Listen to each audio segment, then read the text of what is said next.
Welcome to the Heart of Dating podcast. Hey, it's Kate. I'm so glad you could join us this week as we try to untangle the ever so ambiguous world of dating as a Christian. Over here on Heart of Dating, we get real as we answer some tough questions and uncover transformative ways to approach Christian dating. Oh, and you better believe we have some laughs along the way, because last time I checked, the struggle is #real. You know what I'm saying? Now, let's get to the heart of the matter.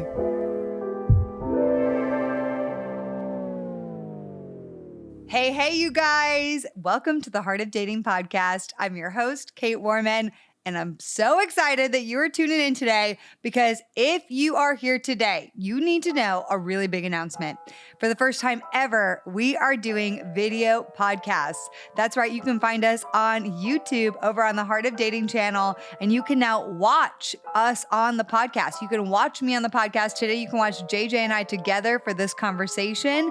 We wanted to add this fun new element to the podcast. We'll see how it goes. We hope to continue to do video podcasts, but we want to see what you guys think of this. And so if you listen normally on, Apple, Spotify, any of those things, encourage you today to check out on YouTube and watch us do the episode and see what you think. Now, I'm really excited for what we have in store for you today. I brought my boo, JJ Tomlin, back on the podcast. And today, you guys, we are going over pace and boundaries in a relationship and why knowing what these two things are and really being able to have a strategy when it comes to pace and boundaries is so important in your relationship. And we're also going to share how JJ and I did this as well and give you a whole bunch of tips on how to do this in a very practical way. This isn't going to be your classic episode where we just talk about physical boundaries. No, we are actually going to talk about multiple different kinds of boundaries. We're going to talk about spiritual, emotional, and physical boundaries. And we're also going to give you an actual model on how to actually pace your dating relationship. Okay? It's a really, really, really good episode filled with a lot of content. You're probably going to want to take notes. And here's the thing. I want to know personally, if you are enjoying these episodes with JJ and I, will you let us know by sending us an email, by giving us a DM, by resharing this episode, or you could also just show us some love by rating and reviewing this podcast, which always means the world to us, specifically over on iTunes. Okay, you guys, I'm so excited. Let's get into the episode for this week. All right. Hey, guys. Hey. We are here today on Heart of Dating, aren't we, babe? Yes, we are. I got invited back This again. is your 4th episode. Yeah, technically, Welcome back. there's another one that people are asking for now. Oh, there's technically a 5th episode. Okay, all right. You know what? I still haven't got there yet, babe. Yeah. Okay. Why is that? I mean, I'm asking on behalf Well, I have of to them. listen to it back. I don't remember what it sounds like. Okay. I thought it was pretty good. We'll see. Yeah. We'll see. Well, today, babe, what are we covering? We're covering pace Ooh. and boundaries. Pace and boundaries. Biggest buzzword ever. Boundaries is for sure. I know. We're just going to label this Christian boundaries in dating, and it's going to go off. I know, as if, we're going to, that would be a great title. But the thing is, you guys, that boundaries, and we are going to touch on them a bit today, but they're more than just physical boundaries. We are going to be touching on 3 kinds of boundaries. Babe, do you want to tell them 3 kinds? Yeah. They're spiritual, emotional, and physical. That's right. And I think it's probably important to think about the day you learn these boundaries. Yeah. Whether it's today or whether If it's you like a have mentor. or have not. Yeah, because it should be a really big day of how you change your approach to dating. Yeah, I agree. So there is so much here that we want to unpack with you guys, both to share some teaching elements and to share how this obviously applied with us and also what we've learned and recommend. And so, babe, should we start with pace and then we'll go into boundaries? How about that? Yeah, that sounds good. And to kick it off, I have a question. Okay. So we're just going to jump right in. Okay. What's the question? Is, do you think that Christians commit too early in dating? And if so, why do you think that is? Yes. Yeah. I definitely think Christians commit far too early. And I also have been this person that committed far too early, but I think we often meet someone who is our quote unquote type, and then we put all of our eggs in that basket and we commit really early. And I did a quote on Instagram a while ago that was like, we put our eggs in a basket really early and we commit it like right away.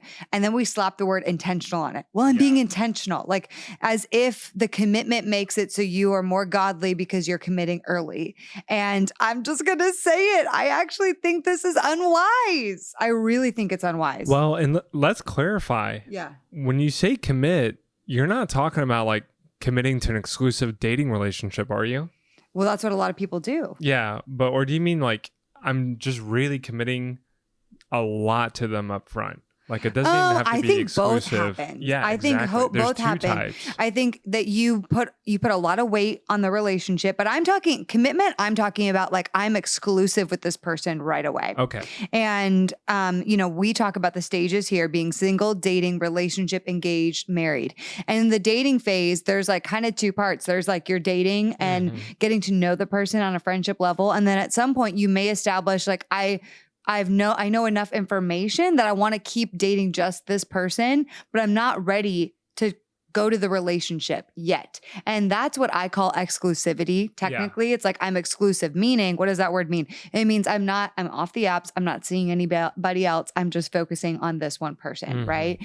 And so, but what I see Christians do is like we go on 1 date or 2 dates and then it's like we're exclusive. Yeah. Now we're together. We're like the following week, third week, we're showing up to church together with our hands like holding. Well, you know? It's almost like you have to, right? Like we went on 2 dates and like just by there's default. no have to. Yeah, well, like that's the mentality sometimes. Oh, yeah. Like by default, we feel a pressure to be exclusive too fast. Yes. And so this is what happens when Christians commit too early. And you're right, because there's a lot of pressure, babe. So that's a really good point. But I think, this develops a hyper emotional attachment with someone, and it disconnects your head and your heart, and it makes you just lead with your heart. It's like that whole love is blind, which we talked about the other week, actually the show, but like love is blind. Like you're blindly going into it saying like, I'm going to commit to this person. I'm going to love this person. I'm going to do whatever I can to make it work with this person.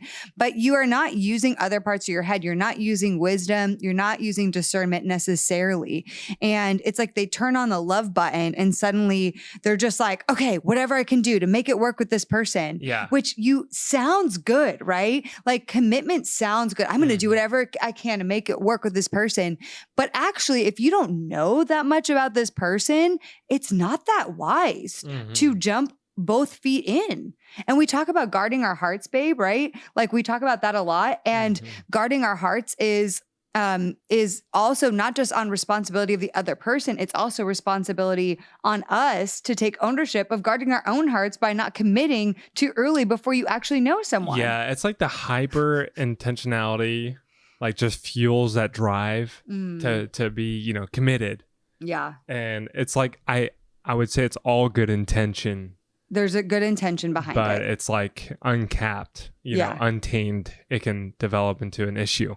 Yes, I agree. And so I think, and we are going to talk today, that there needs to be boundaries, and you need to be able to see somebody through time, because that's the only way you can make a truly wise decision about if you want to be in a relationship with somebody. So right now I'm speaking to the people where you want to put all your eggs in one basket early on, where you you go to boyfriend, girlfriend stage with very quickly. I'm going to say within 1 month or less. That is too quickly.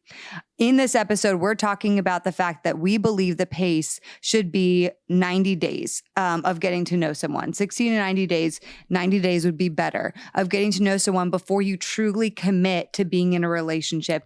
And this isn't just because this is what you and I practice, babe. This is actually backed by like therapists, and different studies that say it's healthier to see a person through time. Yeah. And if it gives a little bit more incentive when you put the stake in the ground after that time frame, 60 days, 90 days, it's super exciting. It builds up a lot of patience, because you have to kind of like deny that excitement, that hyper excitement, and you can approach it a little bit more clearly. Yes. Yes. You can approach it a lot more clearly when you've seen a person through time. Now, in order to have this kind of a healthy pace, this includes boundaries. You need to have boundaries in place to be able to see someone through time. Okay. Yes. And the biggest reason for this is for your own safety, your internal safety, your emotional safety. There's a lot. This is all about safety for you as an individual. And the second reason is actually for the health of your relationship. It's not only for you, it's also for the health of your relationship, because truly because guess what? You're either going to, if you take the time to see someone, you can put, before truly diving in, you may discern.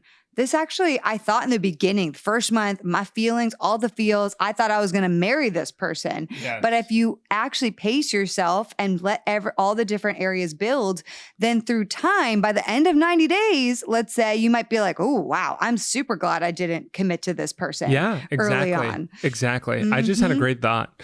So right now we're in California and the housing market. Yeah.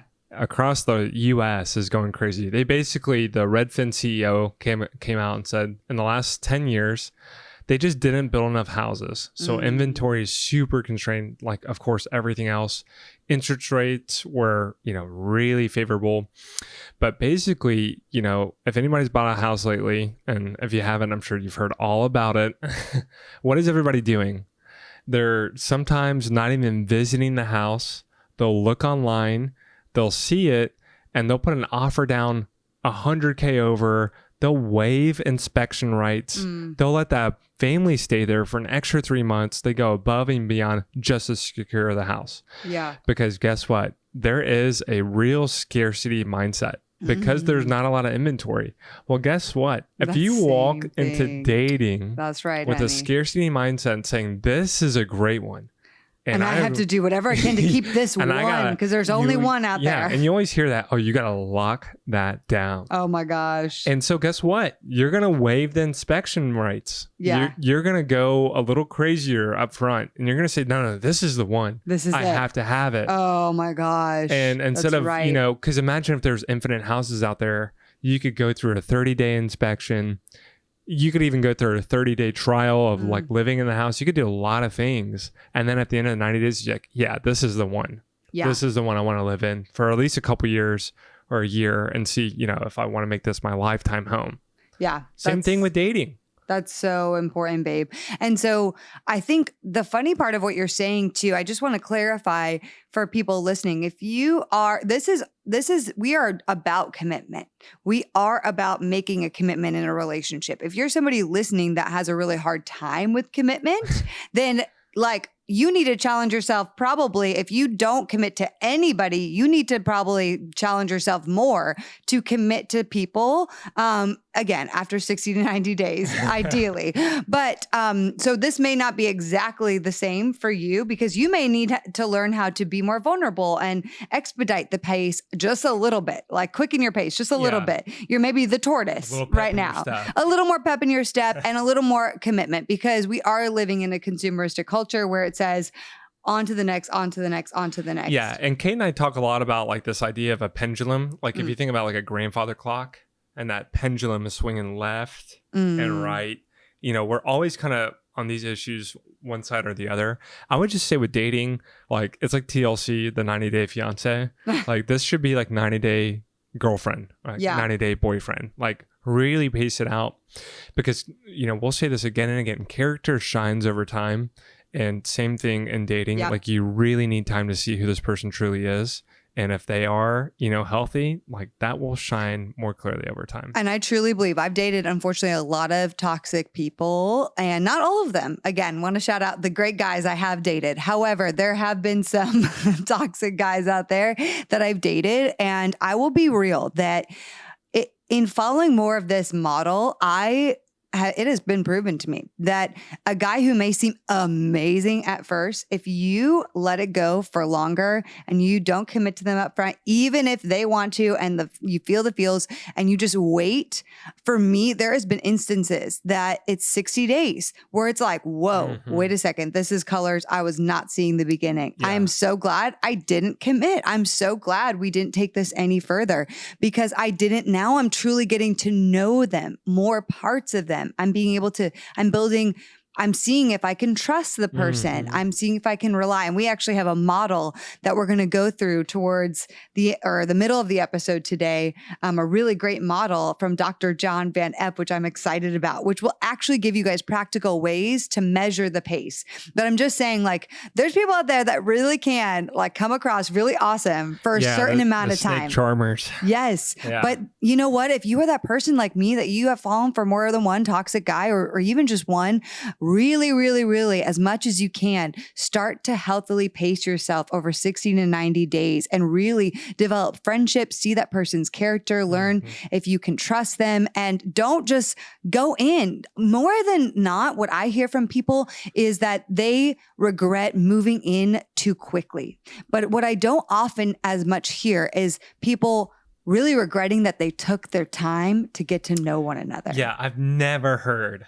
Rarely. I've never heard somebody say, we're boyfriend and girlfriend now. I kind of regret, taking my time. Taking an extra month to decide whether or not I'd be exclusive with them. Yeah. Nobody's ever regretted that. No, not that I've heard, but people do regret, oh my gosh, we jumped in really quick because we felt the feels and I wish I didn't because I missed these red flags. Because that's what it happens. The hyper emotional attachment makes you like hold on to love for dear life before you know them. So therefore you're missing these red flags or you're overlooking them now because now you're committed and you're trying to make it work. And even, overlooking is probably more often. Yeah. It's because you're not oblivious. But think about when I don't want to pull the sin example, but the heart can be very deceitful. And when you want something, you will do anything to justify it. Like mentally. Yeah, mentally. You take these little mind loops, these mental loopholes. Yes, little shortcut. I am like the king of little mental shortcuts. I know that, honey. I do know. But your brain will literally come up with a mental shortcut like it's magic. Yeah. And you're like, what? Oh, yeah. But there's a loophole there, wasn't there? Yeah. Or I can fix it. Yeah. Oh, that one too. So to maintain a healthy pace, we highly recommend some boundaries. And quickly, we're just going to go over the 3 types of boundaries. And then we want to give you a model for how to pace in your relationships. So the 3 kind of boundaries, and there are more than these, but I think these are essential to really pay attention to in your dating and relationship stages. And these 3 boundaries are emotional, spiritual, and physical. So babe, why don't we just quickly go over each one of these stages? Okay. So do you want me to start? Yes. Okay.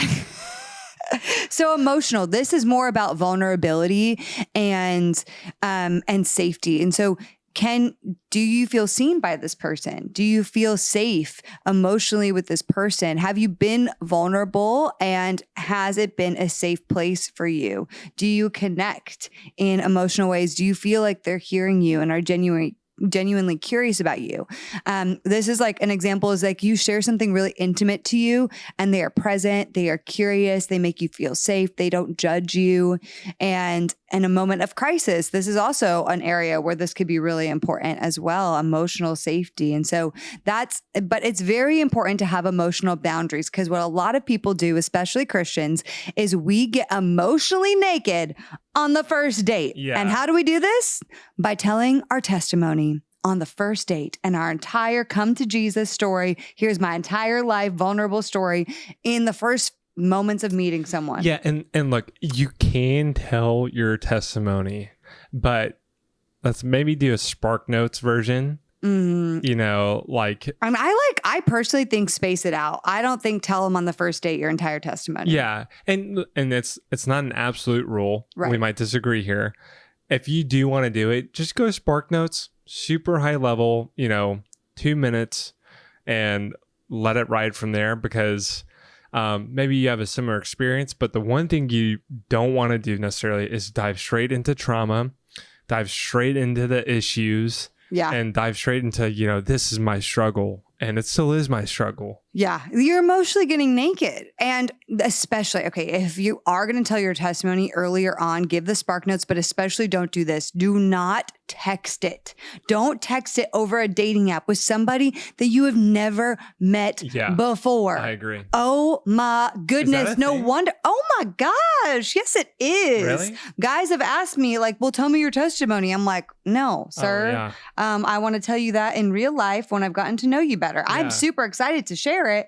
It's great, but I'm not going to give you my whole life story of testimony here over DM when I've never met you. Yeah, I've never heard that. Oh, it happens all the time. I'm kind of surprised. You're surprised? Yeah, well, I mean, I guess I'm not surprised at this point anymore, but I mean, I feel like that's such a important question. Mm-hmm. You don't really even want to leave it up to a text. None of these questions should really be that much over text. None of these boundaries, like emotional, spiritual, physical. I shouldn't be telling someone my physical past over a DM either. Oh yeah, definitely. And the thing too is like that's such an authentic answer that you also need to be observing and weighing, because you also that's a great like temperature check in the first 3 to 5 dates if you're getting the spark notes of like, okay, where does this person kind of stand? Like, how did you become a Christian? What's important to you in your faith? These are like feeler questions, but they're not meant to go 10,000 feet deep. No, and that's what people do on a first date. Yeah. And I just will say, because we're going to tie this in with how we've been in this area, I want to tell you guys about my emotional boundaries. I had no emotional boundaries. Earlier in my life, I just would tell people everything because I wanted to be heard and I wanted to be validated, because I didn't get a lot of that growing up as a child. And so my remedy for that was to really expose myself in the hopes, will you love me? Will you accept me? Will you not judge me? Will you validate me now that I'm sharing with you these deepest parts of my heart? And I had such vulnerability hangovers and I had such regret. And then I was angry at both the other person and myself. This happened in friendships. This happened in dating relationships. This happened in so many scenarios that I started realizing it's not even because I shouldn't even be mad at these people. It's because I should really be looking at myself and taking ownership, because I did not have emotional boundaries. Mm-hmm. And I need to own that I did not have emotional boundaries and healthy emotional boundaries. Yeah. So what about you, babe? Anything with emotional boundaries that you want to share? Maybe it's not. Maybe it's that you didn't have great emotion. Maybe it's like that you had too high of emotional boundaries and you didn't share enough with people. Yeah, this. Oh my gosh, there's a lot to say here. So I'm like just stumbling, into it.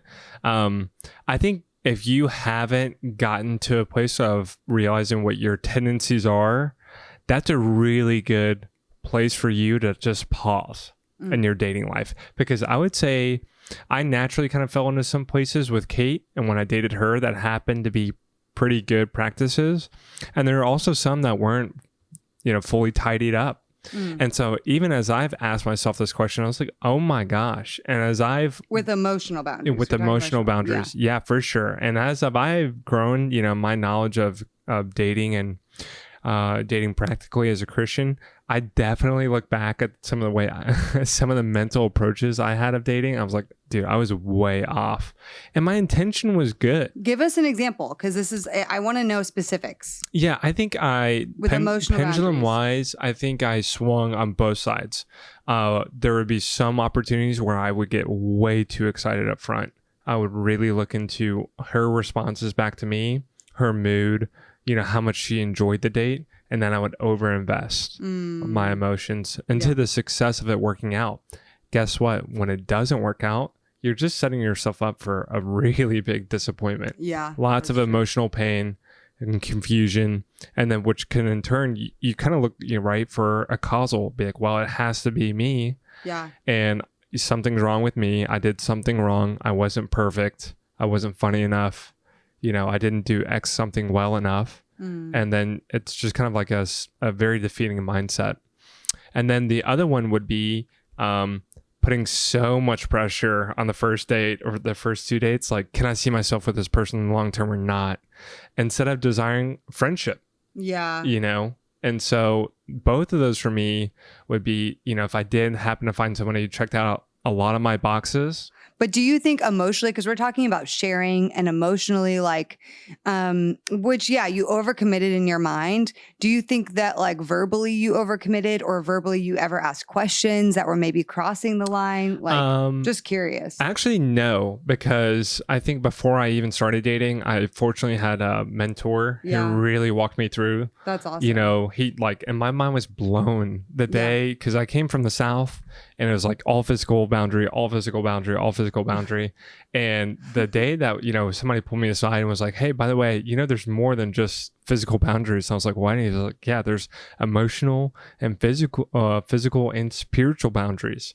And I was like, oh, that makes sense. Unfortunately, I didn't have a long enough dating history to really push any of these. Yeah. But he was just like, yeah, I mean, emotionally, just think about it. It makes sense. You shouldn't be getting into daddy issues. You shouldn't be asking those really probing questions. Yeah. Like, you should not be doing an investigation on your first date. Yeah. I was like, wow, that's a really good point. Because the other thing that happens besides like, you know, advertising your weaknesses, you know, and hopefully it's not an abusive person, because they will definitely take note of that. Yeah, that's true. Again, this is having boundaries is about your safety and for the health of the relationship safety as well. Yeah. And then for the health of relationship, it's it creates so much false intimacy way too early. You're getting emotionally naked. You're naked. You're trauma bonding. That's what it is. You're trauma bonding. You're sharing things like, guys, if you have a pornography addiction, you should not be sharing that on the first date. Oh my gosh, it's not like a vulnerable badge of honor. Be like, I was so vulnerable with her, bro. Yeah. Like, dude, that's not wise. Just not wise. I agree. It's not smart. And of course, if the other person like receives it well, you're gonna feel good. You're gonna feel really close to that person. You're gonna feel like, oh my gosh, like we're on the same page. Yes. And you shouldn't be that early. Yeah, I agree. So I want to give you guys an example quickly, and then we'll go to spiritual and physical quickly, and then give you a bit of a model for how to pace things out. So a guy I was talking to in the last few years, I remember I had only really been dating in the dating phase with him for 1 month, and we were having a great time. And I remember he asked me a question about my family. And it was a question that I typically don't answer, honestly, with somebody early on. It's something I've never shared publicly, or I don't share this stuff publicly. And so I actually decided in my spirit in that moment, I was like, nope, I can't share this with him right now. It doesn't feel like a safe place. This is not a good place for me to do that. And so I basically said to him, I was like, thank you for asking me that. It shows me that you really care about this area of my life, and I really see your intentions, and I appreciate that. For me, this is actually something really sacred and actually really, really vulnerable. Like, it's high on my vulnerability list. And I look forward to being able to share that with you through time, but I'm not comfortable quite yet with where we are sharing that. But I do really look forward to one day being able to share that. That's great. You said that? Yeah. Word for word? Yep. Yes. Unfortunately, the person didn't take it well, and that's a control thing on his end. However, for me, I felt really proud of myself, and that I didn't push past it and share just because this person asked a question. He didn't know that it tapped into something super vulnerable for me, but I was like, nope, not going to share. And so that's a way also, just practically, how do you actually manage having emotional boundaries? And you need to know what you're willing to share early on. When I talk about vulnerability, I typically talk about it like an onion, and knowing like there's different layers of vulnerability. So at the core of your onion, that's 10 out of 10, 9 out of 10, the top areas of vulnerability. Those are like the locked trauma moments of things that you've worked really hard through, hopefully, but you don't just broadcast those from a rooftop. And then from there it goes down layer by layer. In the beginning, you're sharing the top layers, and then you need to know what's in the middle layers. And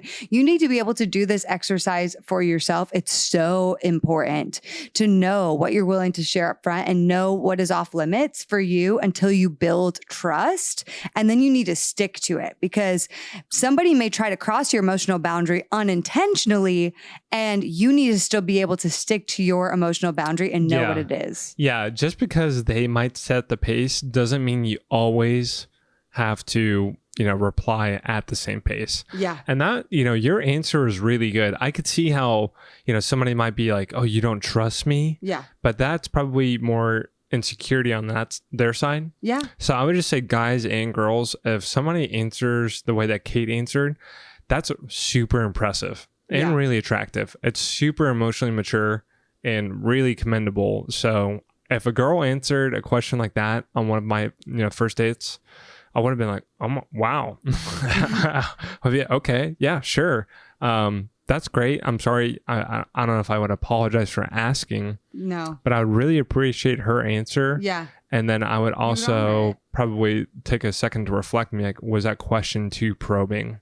Yeah. Was I, what was I looking for there? Yeah. And if I answer that, or if I ask that question again, how can I ask it in a more lighthearted manner that's, not really asking her to go deep? And the question this person asked me was not deep. It was a very basic question about, and it was just like the answer to it, the honest answer to it was super, super, super vulnerable and deep. It wasn't a casual answer. Yes. So I was like, can't answer that. Yeah. It seems really basic, but it's actually really complicated and deep for me. He was a bit. Yeah.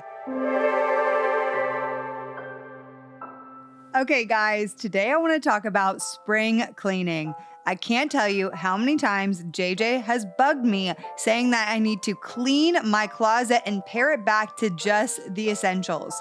Well, today I want to talk about that very thing.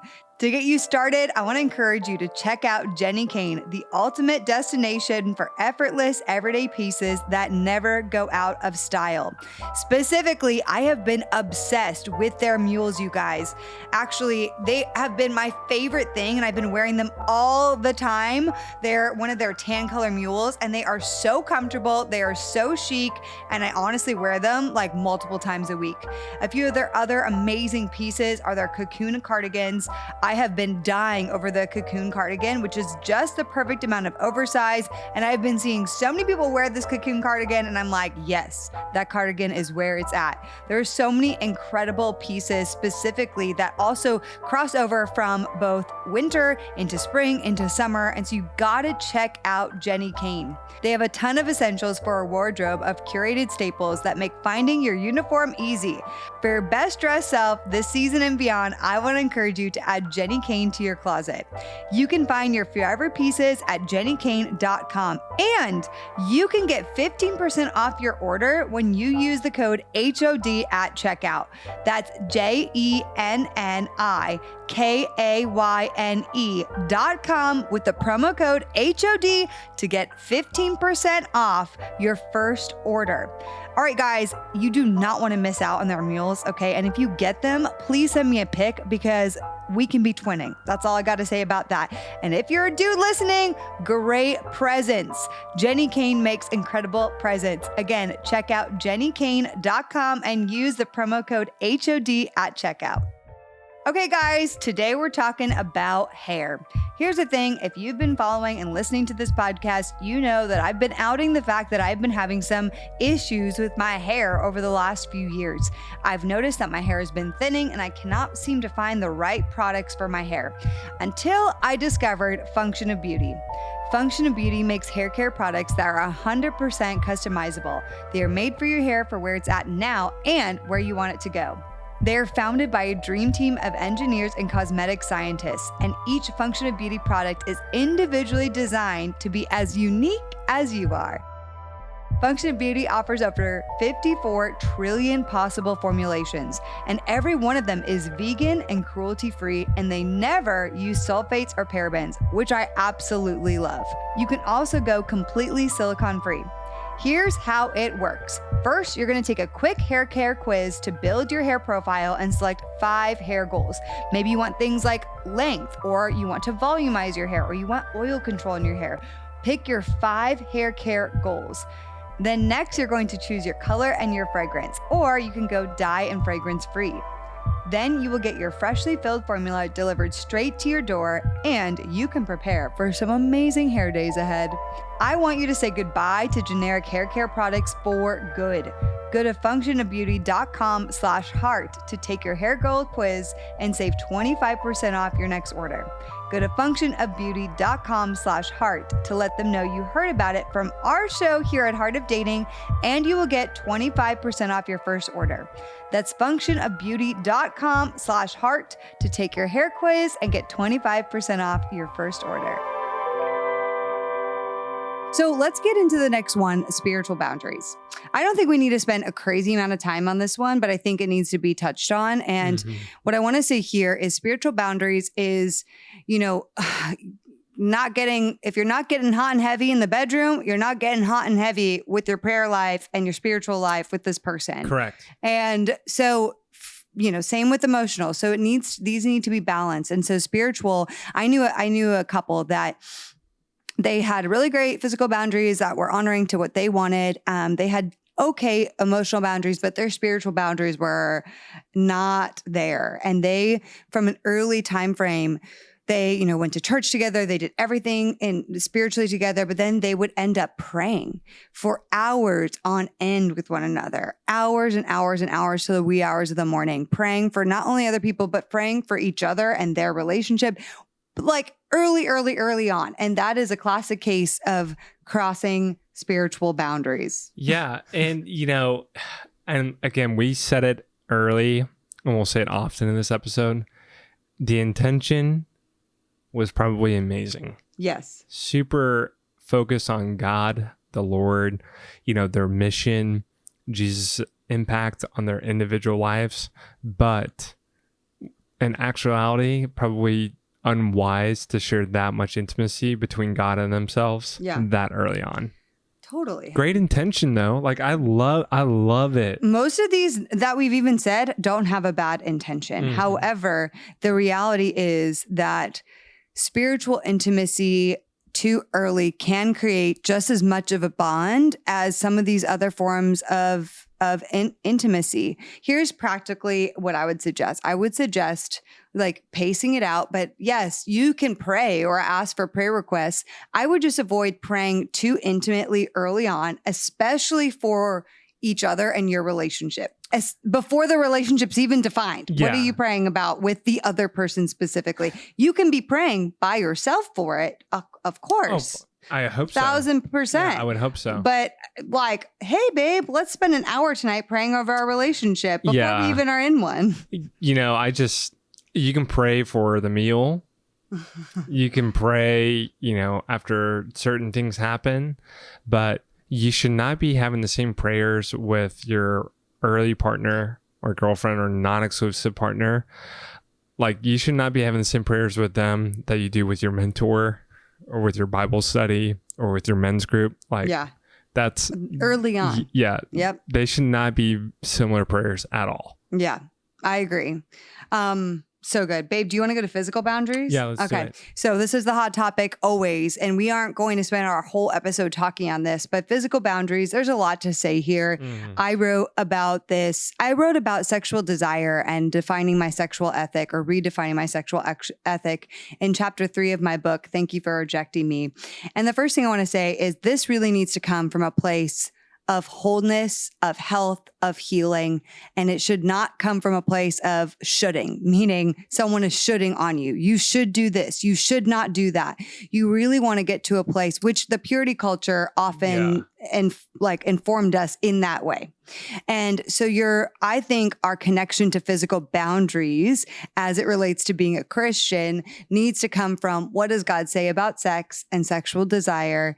What learnings have you had on these things? Are any of them based and rooted in shame? And if so, we need to rewrite some of that so that we can come up with a healthy sexual ethic for us as individuals that's connected to the heart of God. Yeah, and it's based off God's heart for sex. And, the best way to describe this is I grew up in the rural South, and the youth pastor, without a ton of access to really great boundaries and resources like this, I don't feel like it was quite as prevalent 20 years ago, as it is today. Like the intention, I feel like this, I've said it 1,000 times. The intention behind the purity culture might have been good, but the why behind the shouldn't is 1,000,000 times more important. Like the why we should not do these things is God's story of procreation, of sex, of the beautiful gift of sex. So the why behind a boundary is so much more important than, I can't do this, and, I signed this card and these very legalistic ABC rules. And even when you're saying should not, I'm sweating right now, because even that, what you said to me, and I love you, babe, but I'm going to call you out. Like, some of that even still to me feels like a little legalistic. Like, for the person listening, I want people, my hope and prayer is that people can truly debunk, instead of having a list of should and should not, of like, what is that for me, pressing into the heart of God and reading the Bible and truly understanding, versus just all these narratives I received and teachings I received based in shame that always did say should and should not. Yes. A 10-second should or should not for this boundary should not suffice. Because there's so much more of God's story behind that boundary. Yeah. Of why it's so important to have this as a very intimate, sacred space that we, protect for something so much better down the road. Yeah. Go ahead. Oh, and I was going to say, it's even more than that. It's like also, that is the pinnacle, but then there's also like so much scientific research on why it's also not bad. I hate the word bad, but why it connects you to somebody prematurely and creates a bond to somebody prematurely. Like, the oxytocin is happening, their hormones are flying. Yeah. You now have a soul tie to somebody in a sense, because those are bonding agents. Oxytocin is a bonding agent. And so when you cross and you do specific physical things, they're like oxytocin's being released. So there it's flying all around. And then you are going to feel so connected to that person. And you may be connected to somebody that you don't actually want to be committed to. And then that creates a whole lot of like unsafety for you as an individual. Yeah. As if it wasn't already hard enough to kind of decipher and make a really great objective decision about this person and their character and their fit in your life and a life together that glorifies God. The physical, just like spiritual and emotional, all three of them just blur the image. Yeah. They really blur it to like, who are you looking at across the aisle from you? Yeah. And the physical is the more tangible, but spiritual, emotional, all three of them, like they really blur that picture of who you're looking at and kind of start to, let sin weave itself in and really kind of just murky up the waters. And then you start any justifying. Of these ways, if you do emotional connection to early, spiritual, physical, it's murking up the waters in all of them. They're just as important. And that was also a huge lesson for me. It's because it's always physical, always physical. It's just as important to have the emotional guard and spiritual guard that you do the physical. And just like we charge you guys with knowing your emotional boundaries, that's how you need to figure out what your physical are. We're not going to sit here and say you can or cannot kiss. You can or cannot hold hands. Like that is honestly ridiculous. Like, you need to figure that out as a grown adult, knowing, debunking what the purity culture said, because there was a lot of harm done there. Even though, again, not all of it was bad intentions, but there was a lot of harm. There was. I had a lot of harm done to me based on that. And a lot of horrible things happened because I was living in deep mounds of shame based on the teachings of the purity culture. And so I had to look to heal that, rewire that, and get to a better, healthy understanding of sexuality and my sexual desire, which is a beautiful God-given gift. So here's the thing. I want to quickly go from these three boundaries into pacing and into this model, because I think it's really important. It will help even speak to even the physical, which I know everyone wants to know more of. So let's get into the RAM model. And Dr. John Van Epp is incredible. He was on an episode of the podcast a few years ago, and he wrote a book called How to Avoid Falling in Love with the Jerk. I love it. And jerk is gender neutral. Okay. It could be a guy or a girl. All right. Thank you for clarifying. Yes. For all the men who feel beat up. Did you hear that? It's gender neutral. He says it in the book. So he says this, okay? If attachment is the glue in relationships, then an accelerated attachment is like super glue. It activates a willingness to overlook and minimize obvious problems. It blinds your vision so that you only see the part, never the whole. And it intoxicates your emotions and hormones so that you feel safe and secure in this newfound love. It is crucial to realize that your ability to form strong and loving bonds can betray you if you do not intentionally pace a new relationship. This is wild.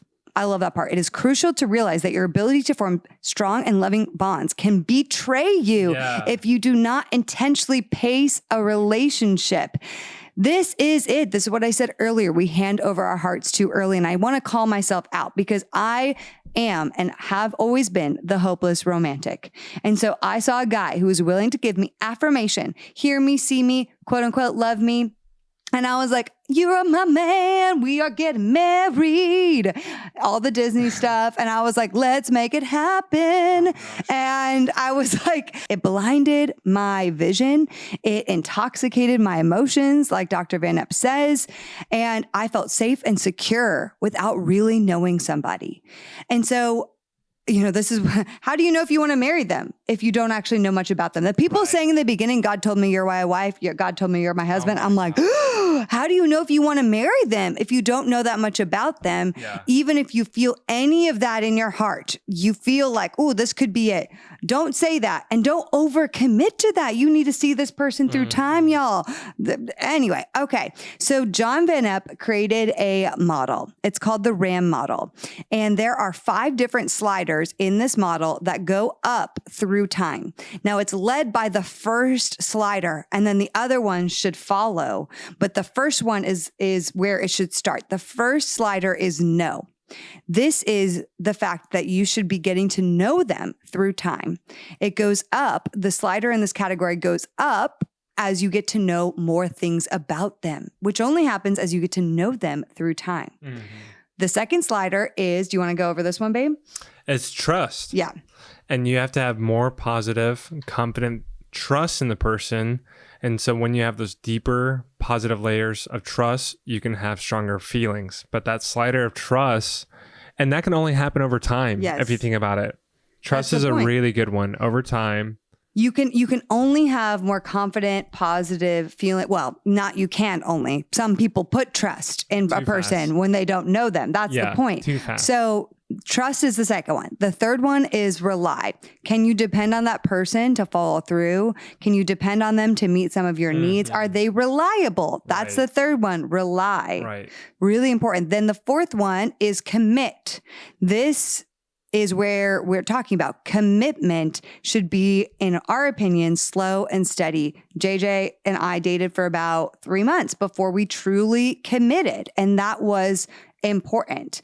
And then the last one is what, babe? Touch. Touch, which ties into the physical stuff. Yeah. Yep. Physical and chemistry. And I would just say, touch is exciting. It's tantalizing, but I think with a lot of surrender, when that becomes on the back burner, it really just clarifies the picture of who you're dealing with, why you're attracted to them. And I would just really challenge the guys on this. Yeah. When you can start, we talked about this in the last episode. Yeah. When you can start to emotionally be attracted to women and spiritually be attracted to the women, the physical just starts to fade and wane and just become the least important thing. Yeah. Because you just become so emotionally attracted and spiritually attracted to their character and who they are. You're like, and that's kind of like Dave and Lynn, that story I shared last time. Yeah. He was like, when I first saw Lynn, I didn't think anything of her. Oh my God. And I was like, but he learned to love her. And more importantly, they grew an awesome friendship that at age 70 is still thriving today. Yeah, he's a 70 guy. He's a 70-year-old. So cute. The physical comes and goes. And if anything, I've learned it's the physical is the most deceiving of all of them.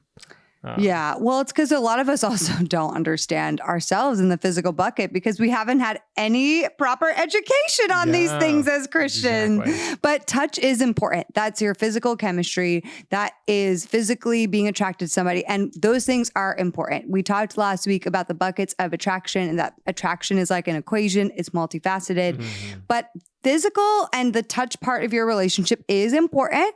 But here's the thing, like, the key to this RAM model is that the balance of these buckets produce the health of your relationship. And so for a lot of people, let's just go into an example. For a lot of people, for me, I used to go straight into touch. Mm-hmm. Let's just hook up in a sense. And that may not be you on this podcast, but trust me, for me, that was me in my past. It was like touch, let's hook up. And then all of a sudden I feel like I can rely on them and I'm committed to them in my mind and my heart because now we have this bond, right? Yep. And so what is supposed to be the fourth and fifth lever are now suddenly my first two. It's swapped the process. I don't really know them yet. I haven't built trust. I don't know if I can rely on them, but suddenly now I'm hooking up with them and I have a commitment to them.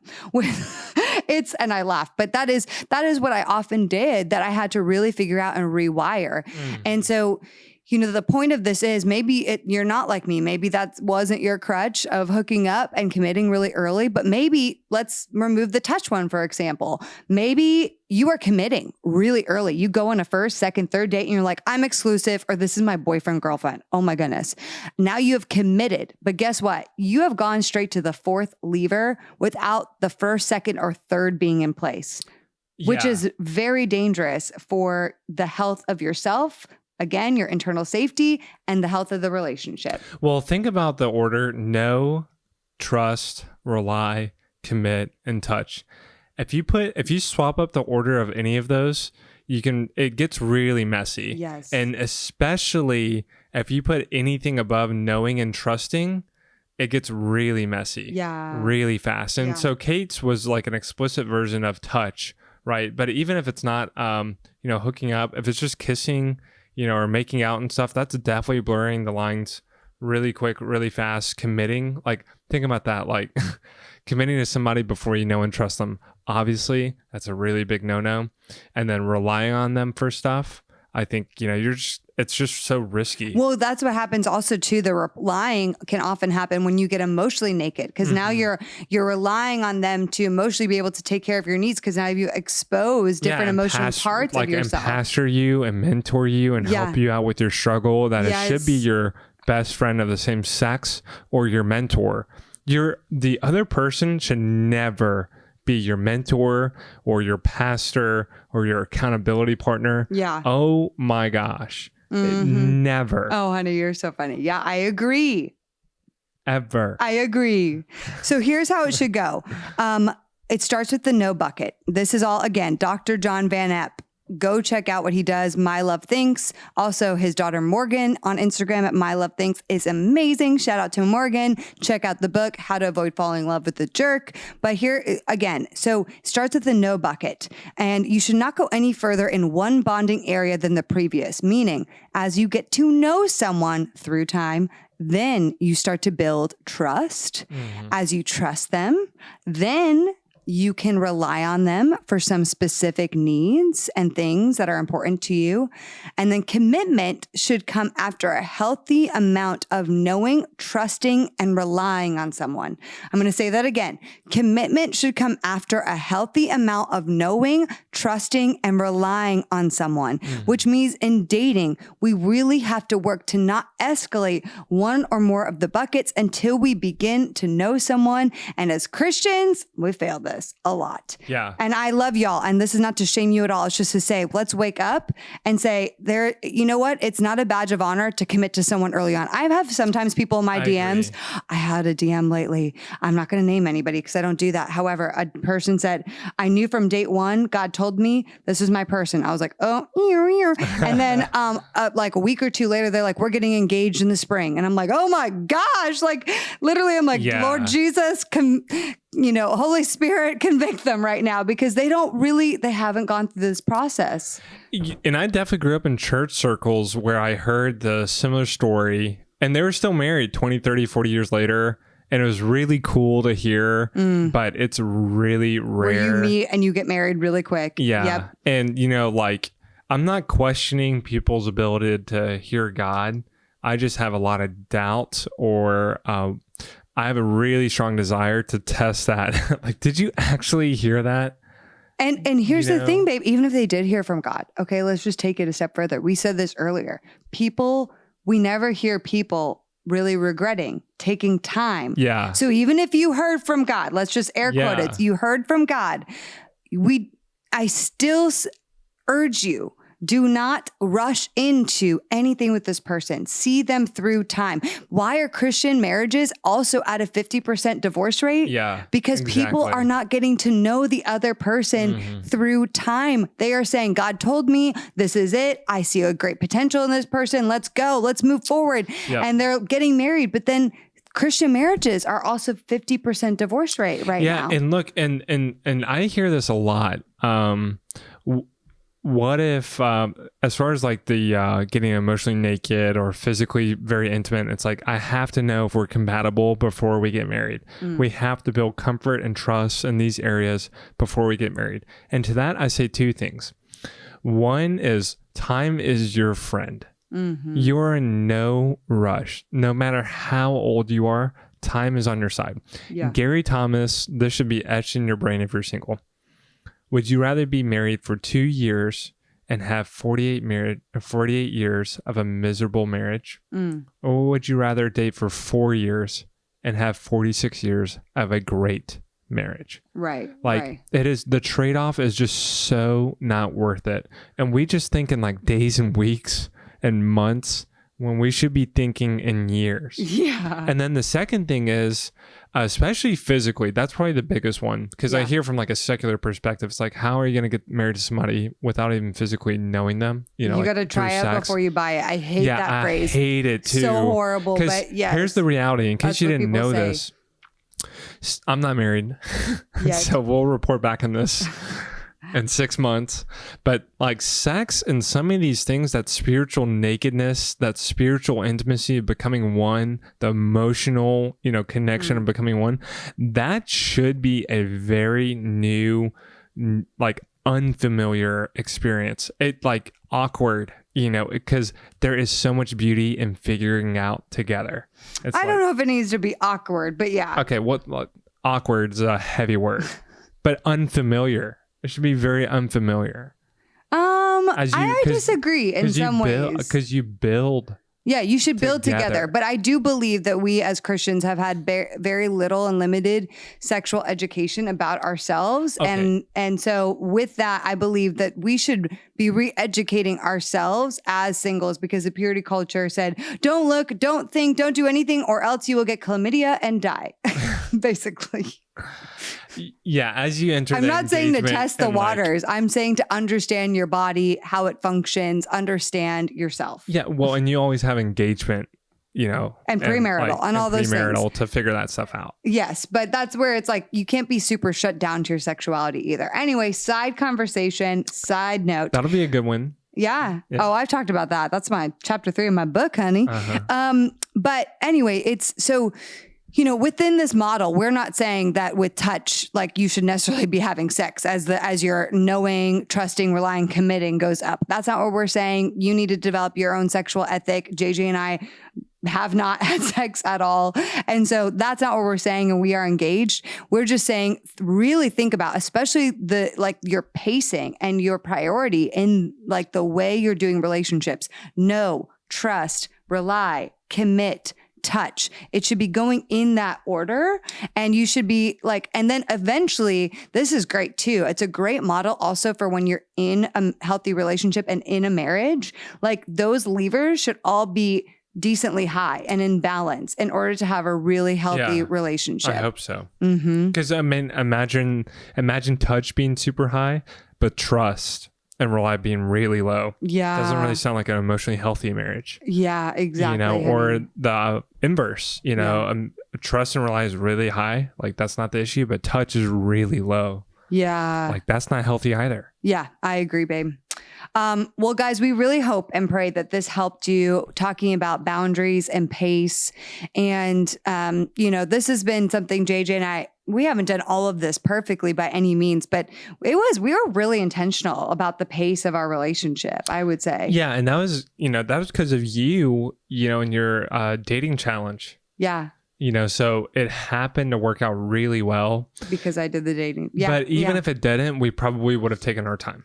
Yeah, I think so. I mean, that was, and we said this before, taking it one date at a time. Yeah. That's our motto. And what was pretty fun was like the last 2 to 3 weeks of that 3-month challenge was pretty exciting because we both, felt that gravitation. And we were just Kate was, what I was so attracted to is Kate had mentors and very close friends who she was getting the, blessing from. Yeah. And that was like, oh my gosh, that is awesome. Yeah. Yeah. Because she knew her tendencies. She knew her weaknesses. Yeah. And she relies on the counsel of godly, wise friends. Yeah. Which I'm like, what more could you ask for from your partner? Oh, thanks, honey. Mwah. You guys, what a great time talking today. We really hope this helped you, blessed you, and we can't wait to do even more episodes with JJ, Jean-Jacques. I hope this was fun. It was fun. Yeah. I thought it was fun. I had fun. You did a great job, baby. I love you. I love you too, and we love you guys. All right, guys, we'll see you later. Bye-bye. Bye. The Heart of Dating podcast is created by Kait Warman. It is a part of the Converge Podcast Network. Our incredible editor is the one and only Scott Caro. Our theme music was developed by the amazing Christian Ledoux. Special shout out to Anjali Maga and Gabriella Asperu, who make this show possible each week and help to keep me sane. If this is your first time listening to the podcast, or if you've never written us a review or ranked us on iTunes, we'd encourage you to do so because it helps us so much to get this podcast into more people's ears. We launch our podcast each and every week on Wednesdays, so we'll see you next week.